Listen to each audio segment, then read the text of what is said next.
예수님께서 겟세마네 동산에서 기도하신 후 한밤중에 저를 잡으러 유대인들에게 잡혀가시는 이야기입니다.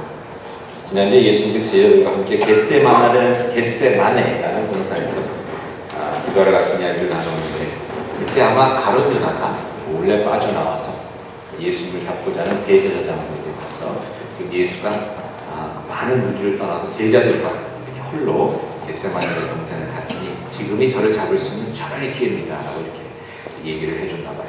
그래서 이제 그 성전 그 병사들을 데리고 이렇게 왔구나. 요즘 말로 하면 스큐리티 가이드라고 생각하시면 될 거예요. 진짜 군인들은 아니고 스큐리티 가이드 사람들은 칼에다 몽치를 들고 예수님을 잡으러 왔다. 이제 그런 그 이야기입니다. 근데 그 사람들이 잡으러 온 사람들이 예수님을 늘 멀리서 보고 그래서 잘 모르니까 다른 사람을 놓치지 않게 하기 위해서 내가 입맞춤을 하는 자가 예수니까 그 사람을 잡으시오. 이렇게 서로 짠 겁니다. 그러니까 이 말로 내가 가서 악수를 하는 사람이 예수입니다. 아니면 뭐 허그를 하는 사람이 예수입니다. 그 사람을 잡으십시오. 이렇게 잡아갖고 와서 예수님을 잡아가는 그런 이야기입니다. 이때 이제 가룟유다가 입맞춤, 예수님이 이제 키스를 했다 이렇게 되어 있는데, 가룟유다의 입맞춤은 역사상 가장 쓰리고 악한 입맞춤으로 저희들이 기억되고 있습니다. 사실 입맞춤이라는 게 여러분 무엇입니까? 사랑을 표현하는 거죠. 당신을 사랑합니다. 당신을 존중합니다. 당신을 아낍니다. 근데 그 사랑의 표현이, 그 소중한 사랑의 표현이 그 사람을 붙잡아 가서 십자가에 못 박아 죽게 하는 그러한 신호가 됐으니 참 얼마나 말이 한 그런 이야기입니까? 신약에 보면 다섯 군데 사도 바울과 베드로 사도가 서로 성도들 간에 거룩한 입맞춤으로 인사를 나누라 그런 이야기가 나옵니다. 로마서 16장, 고린도서 16장, 고린도서 13장, 데살로니가서 5장에 보면 사도 바울이 거룩한 입맞춤으로 모든 형제에게 편안하라, 모든 성도에게 편안하라. 하나님께서 은혜를 기억하면서 저희가 예배 시작하기 전에 이렇게 사랑의 인사를 나누실 때 참 귀한 그런 사랑을 나누라는 겁니다. 베드로전서에 보면 베드로 사도가 뭐라고 얘기했냐면 사랑의 입맞춤으로 서로 무난하다라고 이렇게 격려하고 있습니다. 이런 참 귀한 입맞춤인데 말입니다. 성도가 하나님의 놀라운 은혜 안에서 사랑을 나누는 그런 참 이런 거룩한 표시의 입맞춤이 오늘 본문에서는 예수님을 배반하는 참으로 악하고 악한 그러한 악의 도구가 되는 것입니다. 저희 삶을 살다 보면요, 이렇게 소중해야 할 것이, 참으로 귀중해야 할 것이, 거룩해야 할 것들이 참으로 그렇지 않은 참 나쁜 일에 이렇게 쓰여지는 것을, 또 나쁜 목적으로 쓰여지는 것을 저희들이 보게 됩니다. 본래 의미한 상반된 그러한 목표를 위해서 사용되는 것 자주 보게 됩니다. 오늘 본문에 나오는 유다의 키스와는 비교해가 좀 그렇지만 한 가지 저희들이 늘 쉽게 생각할 수 있는 것은 크리스마스 때만 되면 아이들이 엄마한테 가서 엄마 말 잘 듣죠. 엄마 사랑해요. 뭐 안해주면 뽀뽀도 해주고 안해주면 허브도 해주고. 근데 이게 이제 엄마를 물론 사랑해서 그렇겠지만 진짜 엄마를 사랑하는 마음만 갖고 하는 게 아니지 않습니까? 산타클로스한테 선물 받아야 되는데 뭐 이런 생각을 갖고 그렇게 한단 말입니다. 근데 여러분 애들이니까 그래도 귀엽게 봐줄 수 있죠. 다 알면서도 이런 자식 너 선물 때문에 그러는 거라고 좀 귀엽긴 하지만 어른들이 그렇다고 그러면 여러분들 얼마나 참 이게 좀 역겹스럽겠습니까? 그런 일이 있습니다. 제가 전도사 때 제가 있던 그 학교가 있던 곳이 뉴욕에서 1시간 반 정도 떨어져요. 그래서 한국 음식점이 없었습니다. 가끔가다 한국 음식이 먹고 싶을 때는 기숙사 음식에 질려서 한국 음식이 먹고 싶을 때는 이제 1시간 반을 운전해서 이렇게 가곤 했습니다. 나름 제 친구들이랑 전도사님들이죠. 친구 전도사님들이랑 같이 한국 음식점에 갔는데 저희 교회, 제가 중고등부로 섬기고 있던 교회 집사님이 와 계신 거예요. 그래서 반가워서 아이고 집사님 여기 오셨어요? 반갑게 인사하고 또 우리 제가 친구들이랑 같이 왔습니다. 그래서 음식을 먹는데 음식을 다 먹고 나서 계산을 하려고 그러니까 거기에다가 저기 있는 분이 다 계산을 해주셨대요. 집사님이 다 계산을 해주신 거예요. 그래서 얼마나 고맙습니까?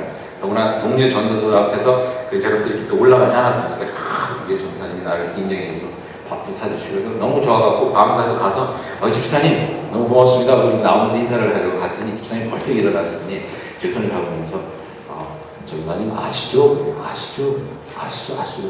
뭘 안다는 거예요? 뭘요? 제가 뭘 그랬더니 아시죠? 그러면서 보니까 테이블 위에 맥주잔이 그냥 수두룩하게 있는 거예요.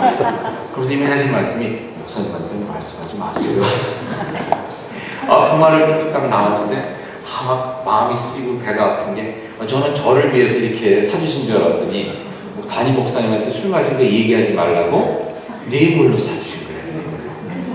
그러니까 참 마음이 많이 쓰시고 배가 아프더라고요. 내가 잘 안 먹을 걸, 먹으면 안 되는 걸 먹을 것 같은 그때 그런 기분이 있습니다.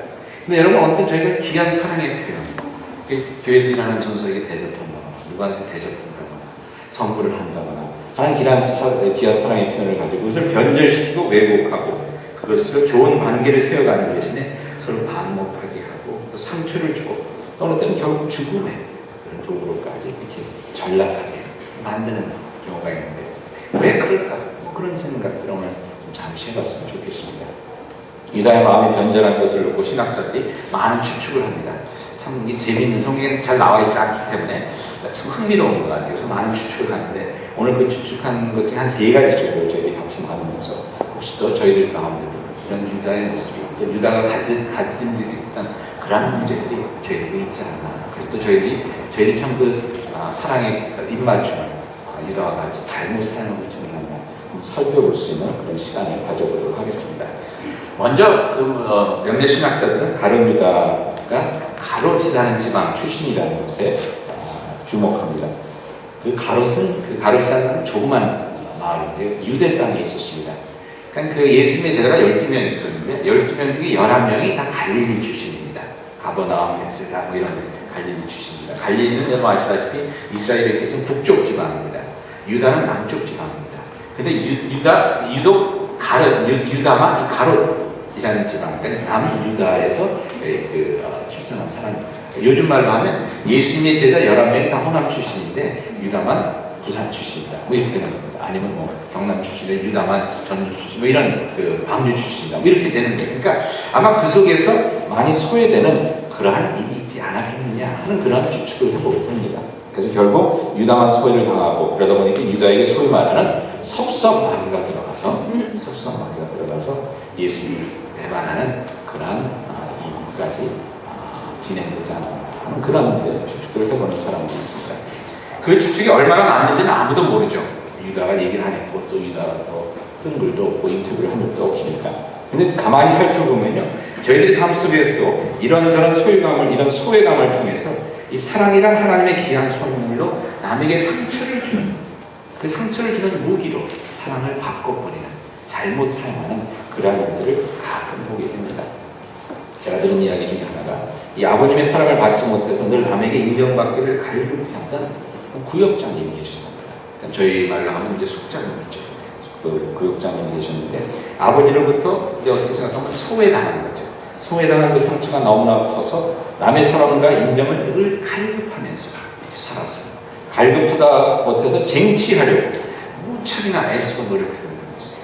그래서 구역장을 하시는데 새로 교인이 오고 자기 구역에 있는 사람이 오면 그렇게 잘해줄 수가 없는 거예요. 그냥 너무너무 잘해주시는 거예요. 그리고 구역회를 할 때도, 구역 모임을 할 때도 꼭 자기 집에서 그냥 막 음식을 정성스럽게 해서 좀 먹여주고, 아주 구역장으로 볼 때 손색이 없는 그런 분이었습니다. 사랑이 많고. 근데 이분이 문제가 뭐냐면, 자기 구역원이 친교 시간에 다른 구역장이랑 밥 먹으면서 한번 웃었다. 까르르 웃고 이랬다. 그럼 그 다음부터는 이 사람은 버린 자가 되는 거예요. 버린 자가 되는데, 그때부터 그분의 고난이 시작됩니다. 보지도 않고요, 인사해도 찬바람이 싹 불도록 외면하고요, 그 다음에 이런저런 얘기를 해갖고 이 사람이 소외당하고 힘들도록 고생하도록 이렇게 만듭니다. 그러다 보니까 어떤 일이 있었냐면, 어떻게 사람이 누굴 그 사람만 바라보고 살 수 있습니까? 같은 교회에 있는데 이리 고개 돌려서 웃고 저리 고개 돌려서 웃고 그러다 보니까 모든 교인이 다 이분한테 한 번씩 다 마음의 상처를 받은 거예요.